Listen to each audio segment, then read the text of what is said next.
Hello and welcome to part 2 of the Rubik's Cube coding challenge. In this version of the coding challenge, I just want to take my existing Rubik's Cube simulation and be able to make some turns. I want to shift the faces of one side of the cubies, like the yellow faces, to turn maybe clockwise and be on the other side, and everything follows suit.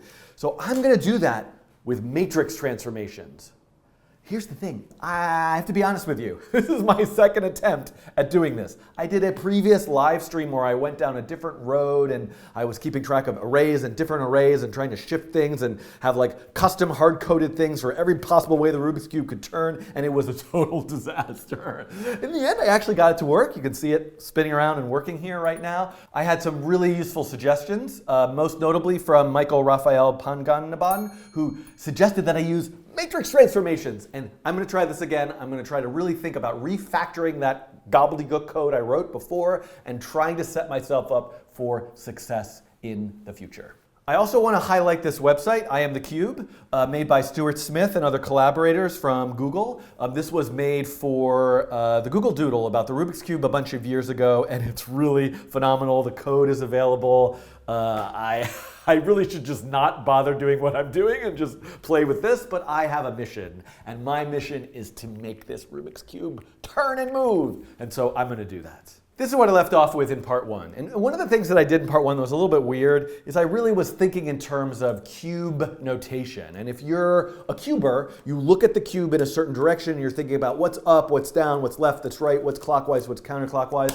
And that really led me in some strange directions. I think it's useful maybe to double back and add that in once I have the cube working. But the thing that I'm actually working with here in this code, x-axis, y-axis, z-axis, and it's going to be much simpler for me, I think, and now to keep track of things and think in those terms. And the rotation might not be clockwise or counterclockwise. It might be in the positive direction or in the negative direction. The first thing that I want to do to really figure this out and to have a more effective way is actually keep track of the cube's location, not in a vector, but in a matrix. Dun, dun, dun.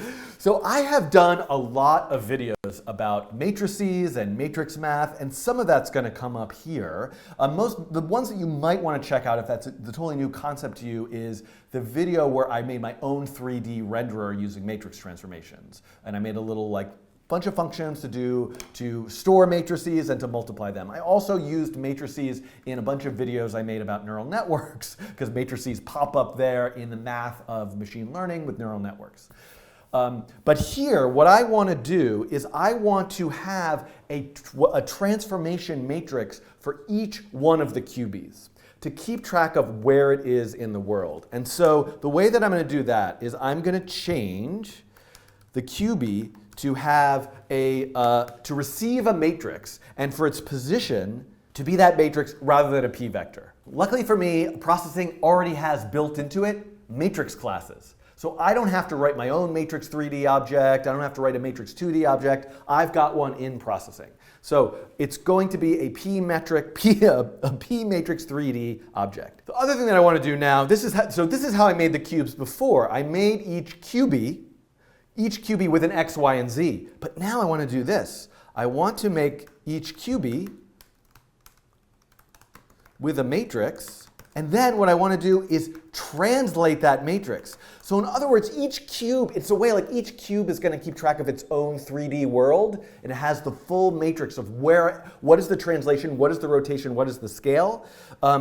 And so if I translate that matrix to its XYZ location, then I'm initializing the cubie with that particular matrix. Some other things, I think that while this nested loop is useful, it's going to be much simpler for me in the end, I think, if I actually keep all of the cubies in just a single array. The multi-dimensional array is interesting, but let me change that to, I'm just going to make it, oh no, I'm not going to make this I. I'm going to make this like index. Oh, actually, I'll make this index, and I'm going to say cube index equals new cubie with the matrix, index plus plus, so that I'm counting, and then this will now be a single array that has dimensions times dimensions times dimensions. 3 times 3 times 3, or 27. Of course, there really isn't a cubie in the center, but you can't see it anyway, so we can imagine it's there. Now the other thing that's really important here, and I'm going to change, I think this will be helpful. I'm going to change this to x, y, and z. X, y, and z. And I'm going to change this to x, y, and z. I'm not going to worry about this figuring out the actual position of the cube with its length. I just want its position in a three-dimensional world. And what are those positions? So if I just think about one face of the cube, for example, maybe this is a face of the cube where z equals 1. If we're looking at the cube with green facing us, facing you, this could be the z-axis. This is z equals 1. So we've got the x-axis along the horizontal and the y-axis along the vertical. So what I could think about this is really the location xy 0, 0, so it's 0, 0, 1. So all of these have a z location of 1, but this one is negative 1, negative 1, 0, negative 1, 1, negative 1, right? The y is negative 1, the x is negative 1, 0, 1. So this is negative 1, 0, and this is 1, 0. This is negative 1, 1. This is 0, 1, and this is 1, 1. So these are all of the locations, and these can actually be the x, y, z values that I apply to translate each individual cubelets matrix. So if I come back to the code, what I'm doing here is I'm saying have the x go from negative 1 all the way to 1. Same thing for the y. Same thing for z. Create a matrix for each one. Create the Cubie. I'm not going to worry about this length thing right now. And then say index plus plus. The Cubie then is just a thing with its matrix. And this should say P matrix 3D. I've got to specifically use, I'm going to be using a 2D matrix in a little bit. You'll see this is crazy. But right now I'm going to use the 3D matrix. All right. Oh, I still have this length variable here. The other thing I want to do is, while it was really useful that I had this whole way of doing these quads and coloring them, I'm going to get rid of that right now. Because I think that what I want to do is think of each of these cubies as a box. And then it's also going to have faces. And I think I'll draw the faces as a separate object with a quad. So right now, to keep things very simple, I'm going to show you something kind of nuts. I am going to take out all of this. I'm going to get rid of this translate. I am actually going to call this function called apply matrix. So what am I doing here? I'm taking the matrix, and I probably shouldn't call it pos as in position. Let's actually call it matrix. Let's call it matrix. Each cubie has a matrix which really contains all the information about where its position and rotation in the world of the cube itself. And this is actually the same as just calling translate at this point. But because I'm storing it in a matrix instead of calling translate directly, it's going to give me some more possibilities later as I need to keep track of all of these cubies separately or in smaller groups and that kind of thing. So if I do this, and then if I just say box, and I'm going to say box 1, it's going to be a small box, pop matrix, then, and here, the nice thing about this also is I can change this to cube.length and get rid of this nested loop. I can say cube index I.show and hope that we see the Rubik's Cube. Ah, where is it? Oh, look, I think it's there. I think that's the Rubik's Cube. Oh, it's, look, I visualized the black hole on the day of this is the second image of a black hole. No? Okay. So the reason why it's so tiny is because scale. So let me say scale 100, and let's see what happens now. Where's that Rubik's Cube? So let's think about, stroke weight 8. Now that's lunacy here. So let's make the stroke 0. Let's make the stroke weight small because I'm scaling up. And let's also make sure we say fill 255. I think that's there already. Oh, that's a really big one, but there it is. So I don't want to scale that much. Let's scale it by 50, and let's just say stroke weight 0.1. And there we go. So now I have exactly the same thing.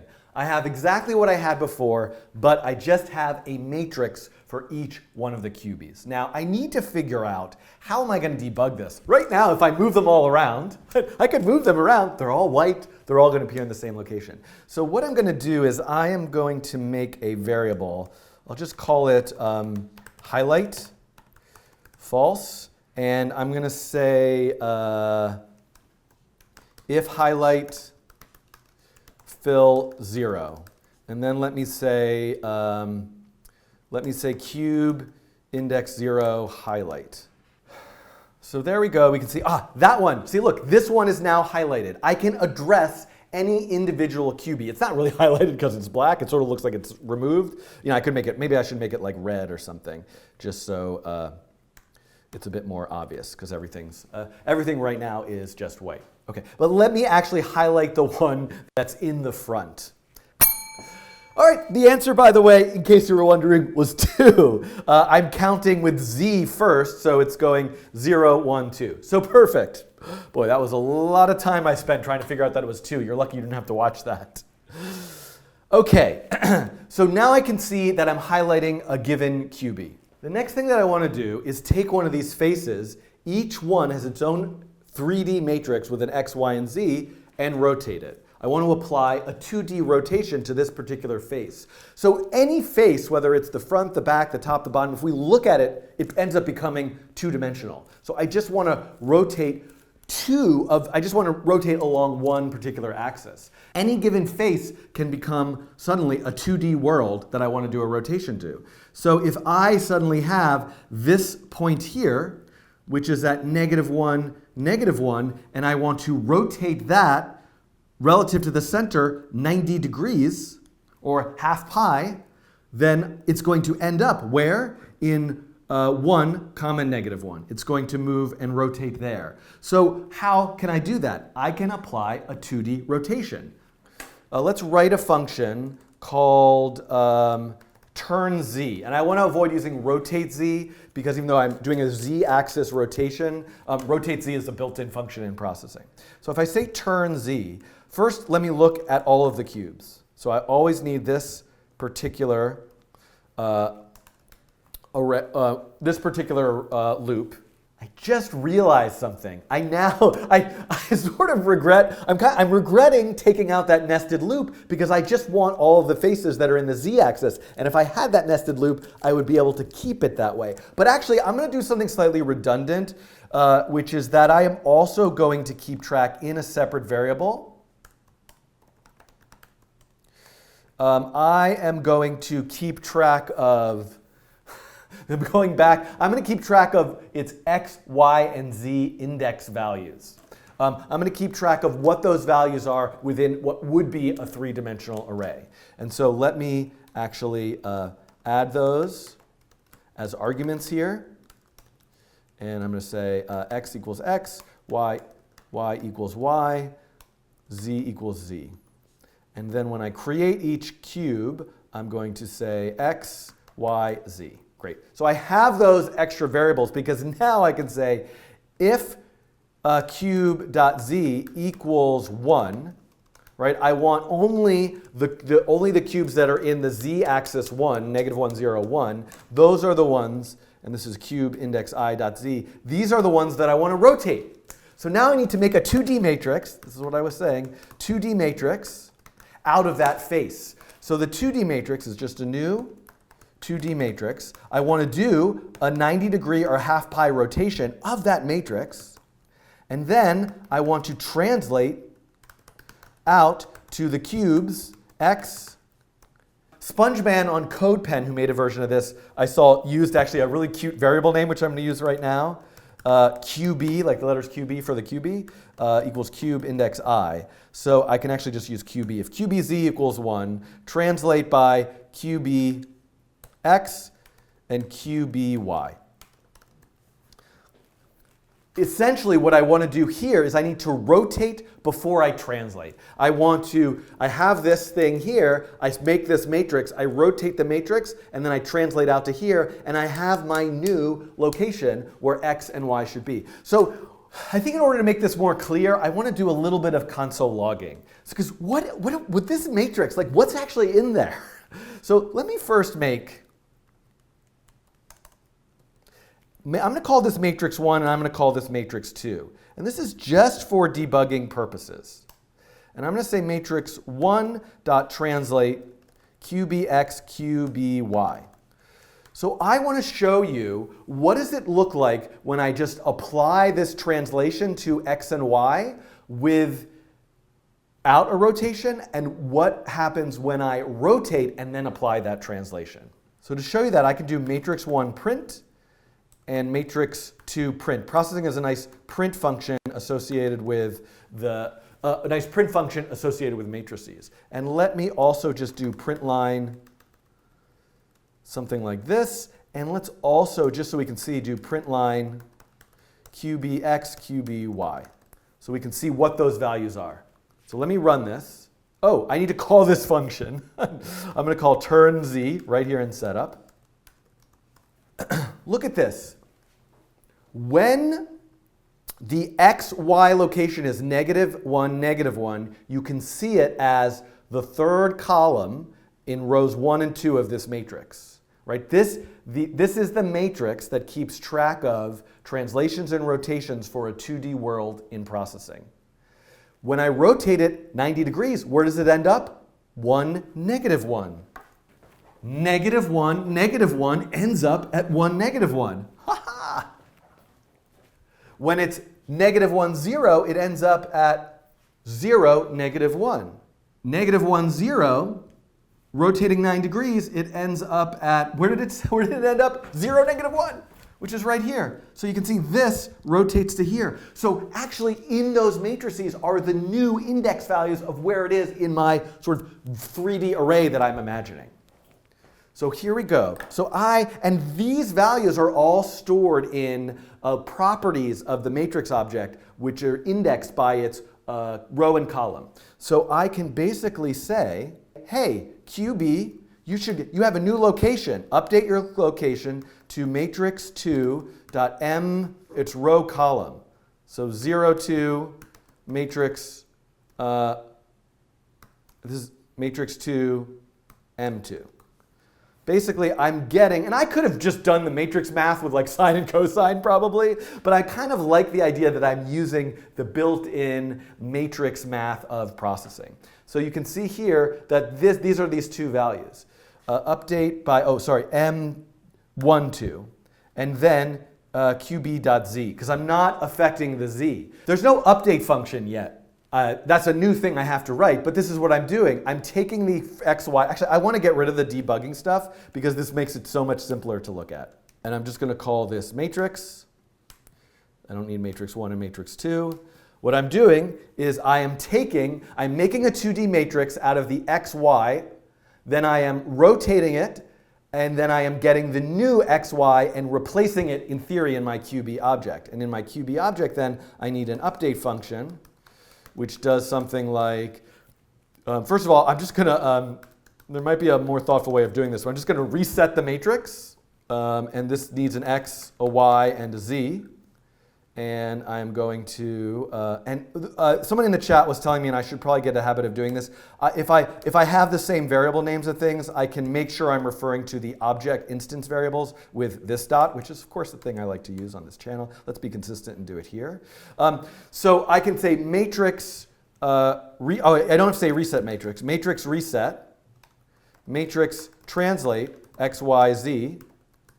And then let me update. Again, I've got like a serious bit of redundancy here, but let me just update those x, y, z values as well. So now, this should update. Why is update not working? Oh, you know what? These values in the matrix are floats, and Cubie wants an int. So I'm going to, I could just convert it to an int, but I'm going to use round, because I want to make sure. I ran into this in another project. Just in case like it for some reason gives me like 0.999999999, it would, if I used converting it, casting it to an integer or floor, it would make it 0. So this should work. Let's get rid of turn z here, and I'm going to add key pressed. And I'm just going to say if key equals just the key 1, turn Z. So now, all right, ready? When I press the key 1, that Cubie should move over to the right. Anticlimactic, but it works. Now, here's the interesting thing. I should now be able to say, give this turn Z an index, which would be here. So for example, now if I were to say turn Z 0, I know you want me to use a switch statement, everybody. Turn Z 1. Oh, the middle is technically, while I could program it with a rotation of the middle of the cube, that's not really a thing. So I'm actually just going to use 1 and 2 to rotate 0 and 2. Let's highlight both cube 2 and cube 0, and let's see what happens. So I should now be able to, if I press 1, whoops, oh, what happened here? Oh, sorry everybody, the indices are -1 and 1. -1, 0, and 1, of course. All right, let's try this again. Right, oh, is it going around? Look, there it's going around. Look at that. That one's going around. It's going around. Look at that. It's going around. Yay! Yes! Okay, now look at this. Now there's got to be some sort of way I could make this function into any, I could like keep this function generic and do any given axis. But that's too hard for me. I'm going to, this will definitely. I will refactor this later, you know. But right now I'm just going to copy paste and I'm going to say turn Y. And so now if Y equals index, then what I want is X and Z, QB Y. I don't need to actually round that. So this should be exactly the same for a Y rotation, right?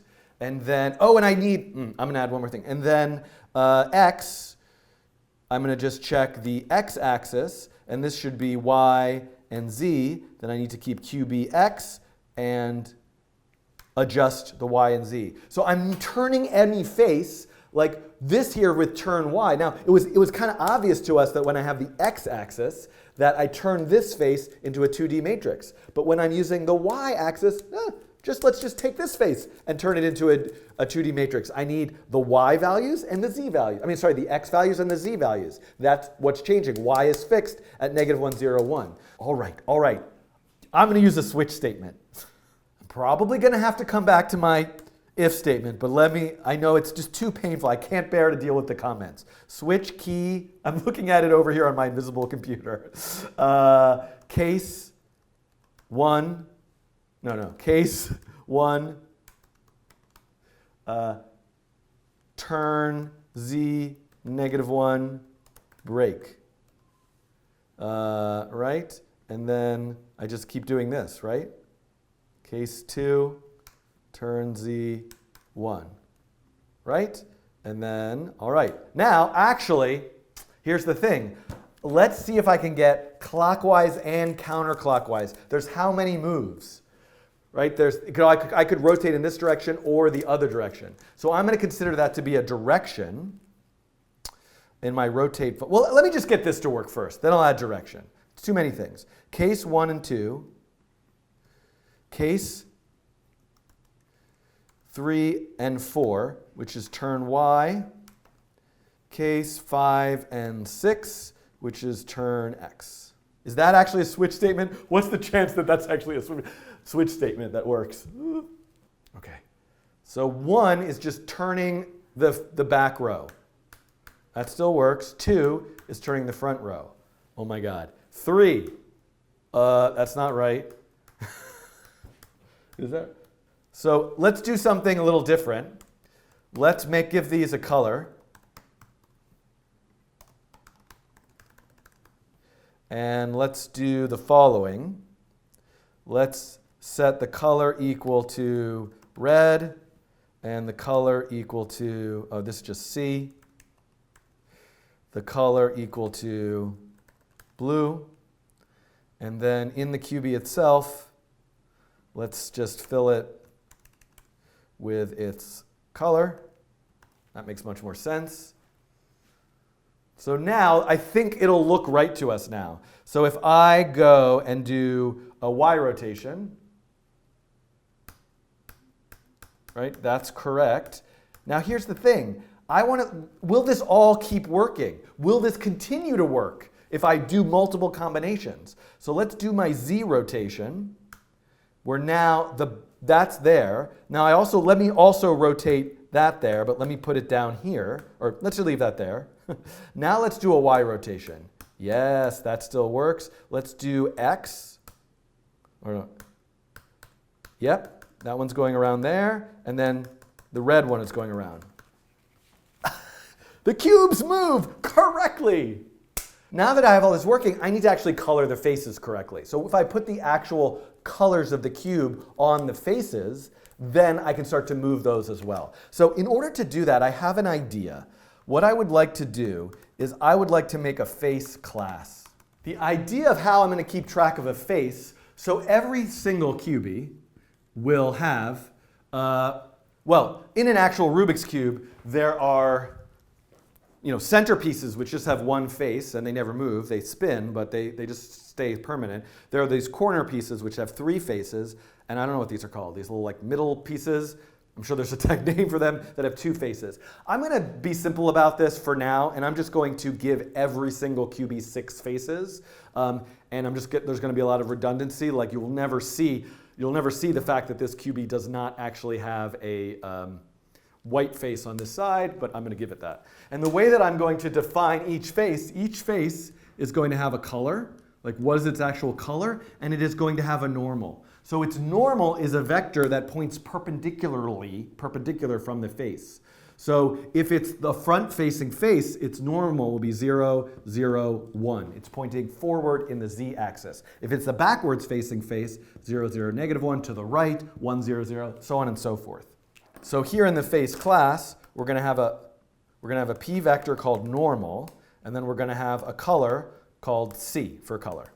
And when I make the face, I will give it a normal and a color. And I will say this dot normal equals normal, and this dot C equals C. Then every single Cubie, in addition to having all this information, will have an array of faces with 6 faces. Again, a thing that I would want to do later, and maybe you can do this in your version, is to have the correct number of faces for each Cubie. But let's just do them all with 6. And then in that case, I'm also just going to hard code this. So each faces index 0 would be the, so I'm going to consider the z-axis as green forward. So the back is blue. The negative 1 is 0. So that's going to be a new face with a new p vector that is 0, 0, negative 1, and the color is 0, 0 to 55. So, right, so this is the blue face. This is the green face. This is, wait, up would be 0, 1, 0. This would be white. Yellow. How do I do yellow? It's a little red and a little green, something like that. No, red, a lot of red and red and green. Yeah, but this is 0. Okay, that's yellow. For yellow. So then left and right, positive right is orange. 1, 0, 0 is, well, I think that should be orangish. Somebody will get in the chat will give me some better colors. And then the other side is red. So this is now me making all of the faces. Great. And then guess what I get to do here in show? After I apply that matrix, I can draw all the faces. For face f in faces, f.show.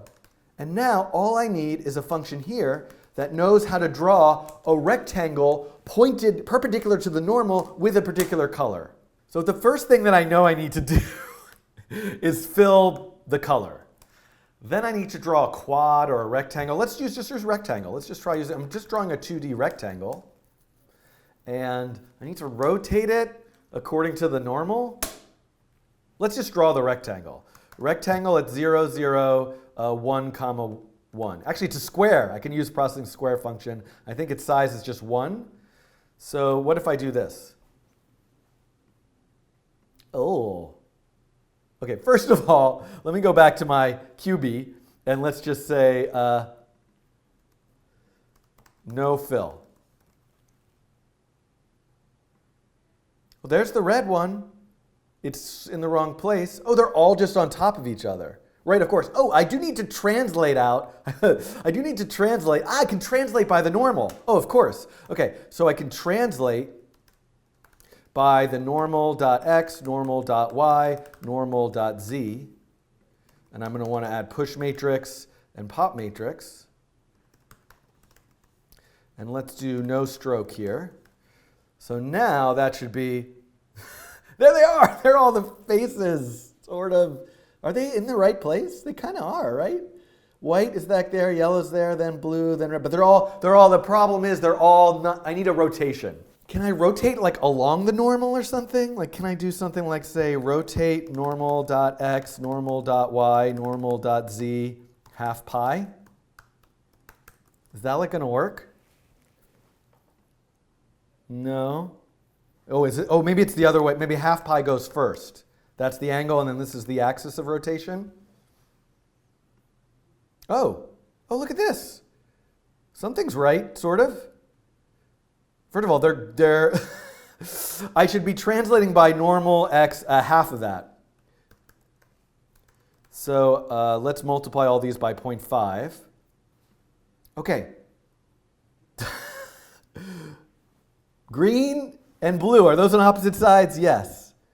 White and yellow are in the right orientation. Everything's in the right orientation, but they're in the wrong place. Ah!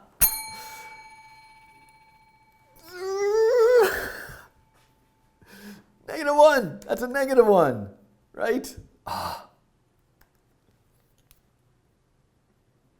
Okay, now I'm really close. All right, well, I know there's a way I could do this. I was trying to avoid this, but just so I get it right, if I were to say, if normal.x, if the absolute value of normal.z is greater than 0, right? If the normal is along the z-axis, I need to rotate. I actually don't need to rotate at all. The rectangle is drawn correctly. So I could say like rotate rotate z, by half pi. Else if the absolute value of normal.x is greater than 0, then I could rotate, I think it's by x. Else if absolute value of normal.y is greater than 0. There's got to be a better way, but this will work, I'm pretty sure. Then I can draw the face. That's the same thing. Oops. Okay, so of course, if I'm along the x-axis, I want to do I'm drawing the quad I'm always drawing the quad face forward. So if this is my quad, if I'm it's here, along the x-axis, I need to actually do a y rotation. If I'm along the, so of course, so that's it. So what I needed to change here was and this doesn't, since I'm drawing it forward, I can just basically skip the whole z thing. So I only need to do a rotation.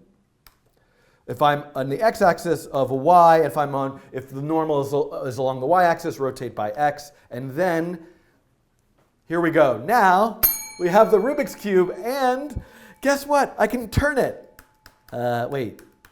Huh? So now I'm turning it, and nothing's happening. Guess what? Now that I have these faces, what happens when I actually turn a Rubik's Cube? The faces also rotate. The normals need to rotate. This is the last piece. I want to animate it turning, but this is the last piece to at least have it so that I can do all the moves. Oh, and actually I need to add directions and maybe make the keyboard controls make a little bit more sense. So Now what I need is inside the face, I need a turn x, I need a turn y, and I need a turn z. So I need to be able to rotate any given face. Once again, I can use matrix transformations, only this time, and I've done this before. I did this in my video about doing 3D rendering without the 3D renderer with our own matrix math. And so what I need to do here, let me pull up the Wikipedia page. So here they are. These are the 3 rotation matrices for doing an X rotation, a Y rotation, and a Z rotation. And all I need to do is apply those rotations to the normal vector. So I'm sure I could use P matrix for this, but for whatever reason, I think I might have an easier time just writing this out, because ultimately what I'm saying is, let me make a new P vector. I'll just call this V2. And then v2.x equals the normal.x times sine. So I need an angle here. Normal.x times cosine of the angle minus normal.y times sine of the angle. And then v2.y equals normal.x times sine of the angle plus normal.y times cosine of the angle. And then v2.z equals z. And then I could say normal equals v2. So I have just rotated the normal according to the x-axis. Sorry, this should be normal.z. Now here's the thing, I'm a little worried we're going to run into some rounding weirdness. So what I probably should do is say, let's just put round around all of these. So this should be turning the phase. And if this math I sort of did by looking at the formula a little bit by memory, but I go through this particular formula in detail in that other matrix transformation video. So now, and somebody in the chat will point out if I'm doing it wrong. So now I should be able to take exactly this same thing and put it in turn y. And the difference is, with turn y, I am changing x and z. So this is x times cosine, and this should have also a float angle. This would be x, and this will be z.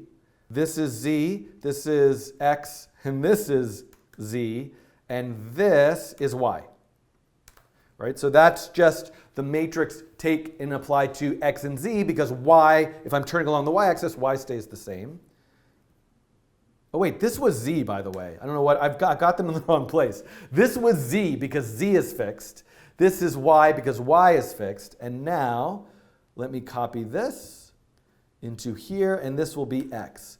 I think this should turn all the normals. And if it's turning the normals, they'll display correctly. So what's a rotation that I'm doing? So how do I have this working?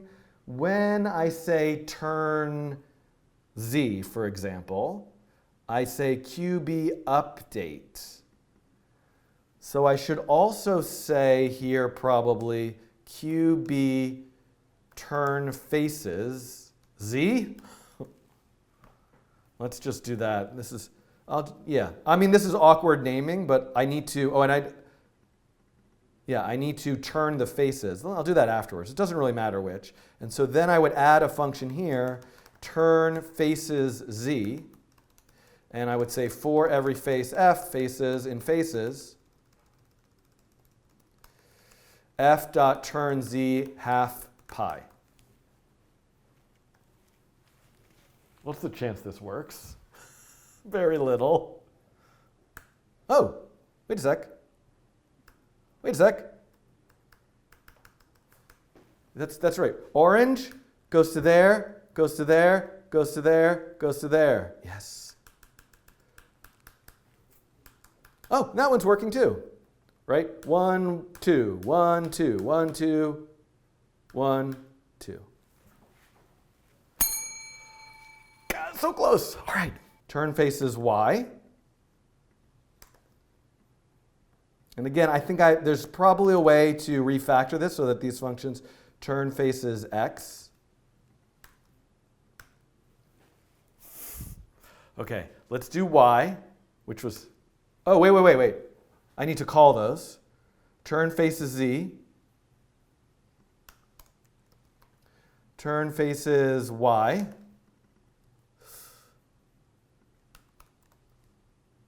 Turn faces X. And I forget what my key commands are. By the way, guess what? We can get rid of this thing.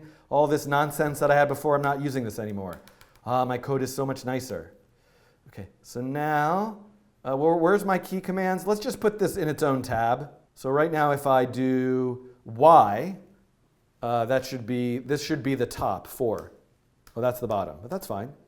5 is X, 3 is the top. 3, and then can I start combining these? Yeah.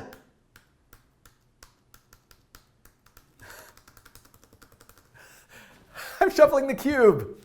I think this is good. I got to do some like real testing of this to make sure this is really working. One thing I need to do is I need to add direction. So I need to be able to add a direction for turning it. So in these turn functions, I should also have a direction. So each one should get a direction. Then the direction is half pi, direction times half pi, and turn faces Z with that direction. So rotate according to the direction, and then rotate according to the direction. So now in turn faces, these should all also have a direction. Okay. And then now, all right, so let's think about this. So Z is forward. So let's use F.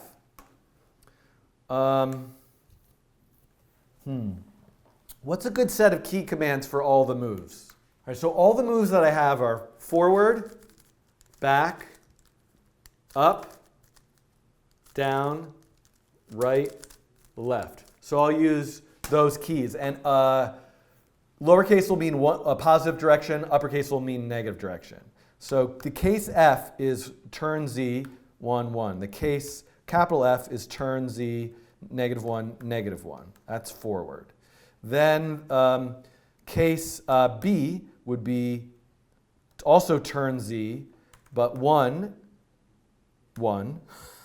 And B would be 1, -1. All right, I'm going to do this silently, and this could get fast forwarded if it needed to.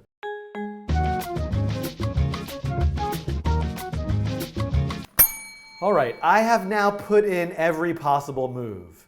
Front is turn Z with a Z of 1 either direction. Back is a Z of -1 either direction. Then Y, then X, then up, then down is Y, then left and right is turn X. You know, it does occur to me that I could just have a generic turn function and I give it the normal vector of the axis, or the vector of the axis itself. But anyway, this I believe should work.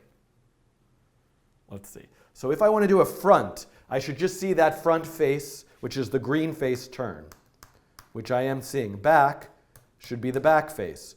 Up, oh, the up I got is down. So up is down, whatever, because I have the Y points in the other direction. Down is the top. Spin it around. Up is the top. As long as I'm consistent, down goes this way, right.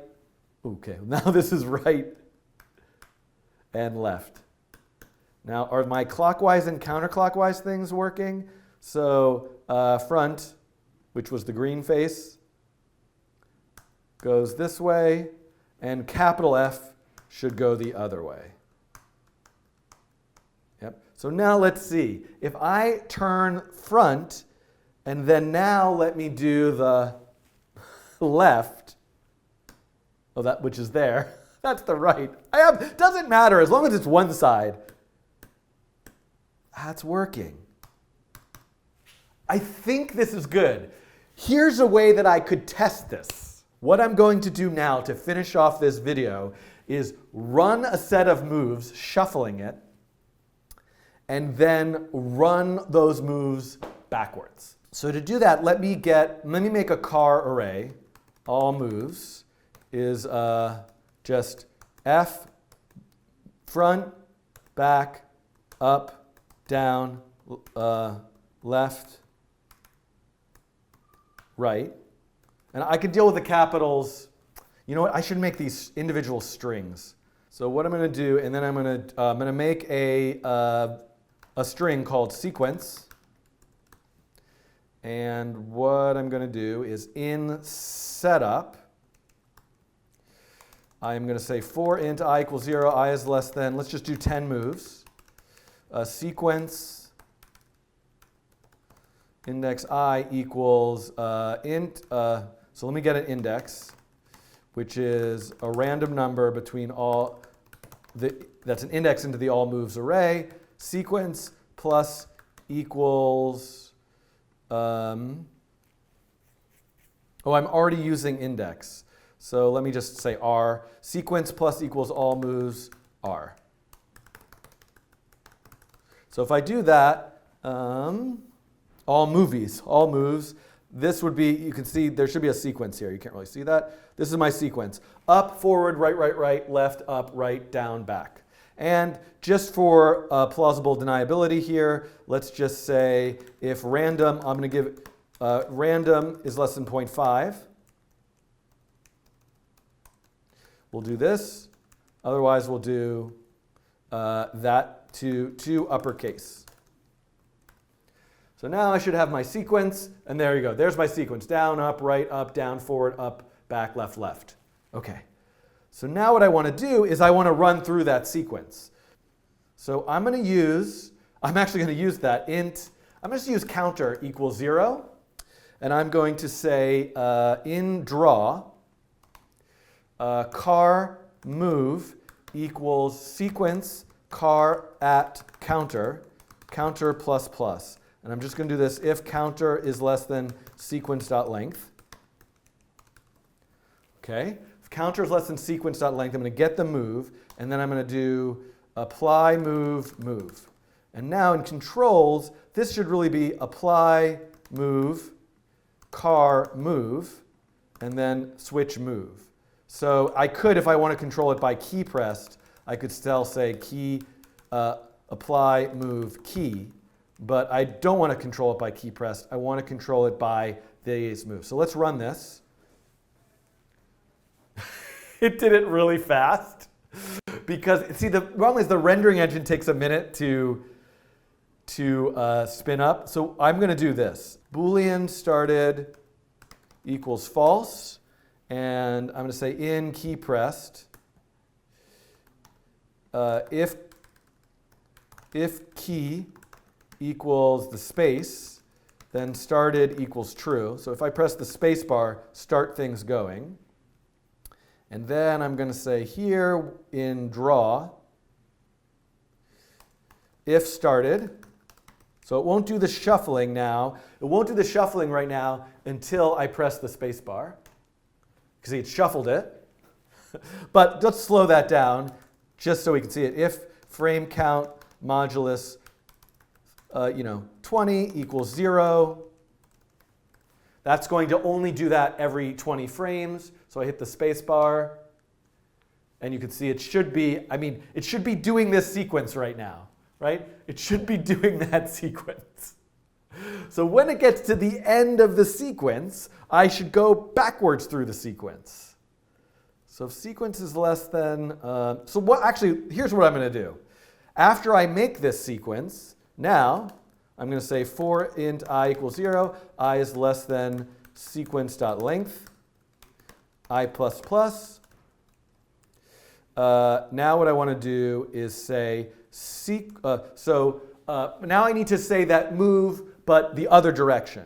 So car move, so string next move equals sequence car at I. Oh, but I want to go backwards. So I want to go from sequence.length minus 1 all the way down to 0, I minus minus, and then I want to get each one of those characters. What's wrong with car at I? It's not a string. It's, so I'll just convert it into a string. Can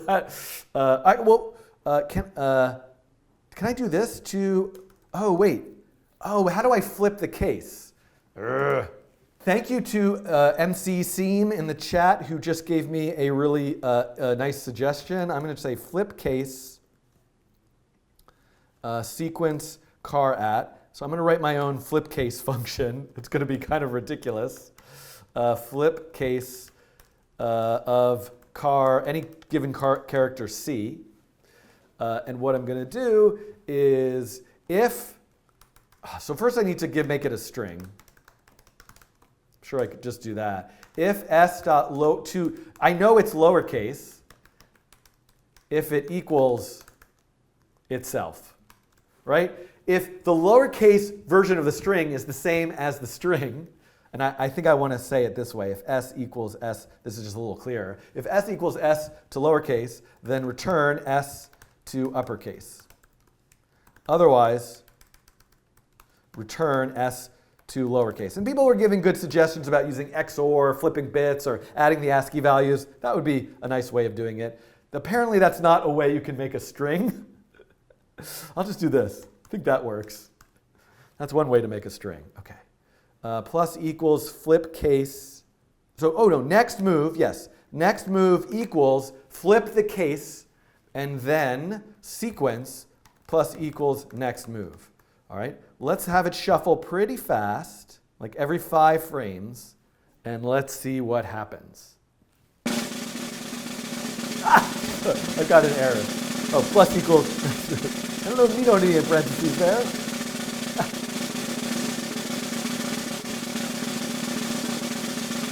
Shuffle, shuffle, shuffle, shuffle, shuffle. Reverse.